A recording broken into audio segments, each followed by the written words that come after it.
सिंदूर को अंजाम देने से लेकर अलग अलग देशों को इस ऑपरेशन सिंदूर की जानकारी देने तक भारत ने बिल्कुल सटीक तरीके से इस ऑपरेशन को अंजाम दिया है। लेकिन इस ऑपरेशन के बाद से लगातार एक तरफ जहां पाकिस्तानी बौखलाए हुए हैं, दूसरी तरफ आपको यह भी जानकारी दे देते हैं कि कल देश भर में अलग अलग राज्यों में अलग अलग जगहों पर अलग अलग बड़े बड़े शहरों पर मॉक ड्रिल का आयोजन किया गया। और आज भी क्या खास तैयारियां की जाएगी युद्ध से निपटने के लिए अगर इस तरह की स्थिति पैदा होती। वैसे तो पाकिस्तान डरा हुआ है, वो तस्वीरें पूरा अपडेट आपको इस रिपोर्ट में दिखाते हैं।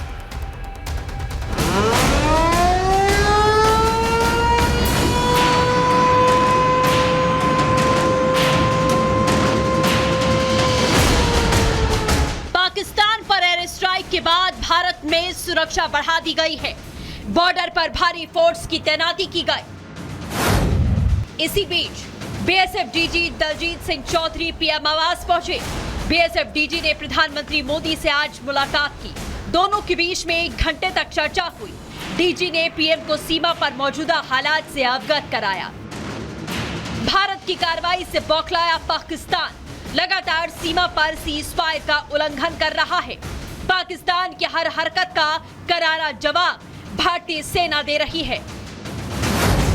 हालांकि सुरक्षा के मद्देनजर जम्मू, सांबा, कठुआ, राजौरी और पुंछ में सभी शैक्षणिक संस्थान बंद रहेंगे।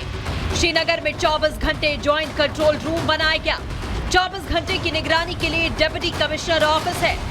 ज्वाइंट कंट्रोल रूम बनाने का आदेश दिया गया। जम्मू के 10 जिलों में कंट्रोल रूम बनाया गया। अगले आदेश तक अटारी बॉर्डर पर विजिटर्स के जाने पर रोक होगी। सीमा पर सुरक्षा कड़ी है तो दूसरी ओर देश के भीतर जंगी हालात से निपटने के लिए मॉक ड्रिल और ब्लैकआउट प्रैक्टिस की गई। देश भर के कई शहरों में मॉक ड्रिल और ब्लैकआउट की प्रैक्टिस हुई। तय समय के लिए इलाकों में लाइटें बंद की गई। लोगों को जंग के हालात में बचने की ट्रेनिंग दी गई। दिल्ली में 15 मिनट के लिए ब्लैकआउट हुआ।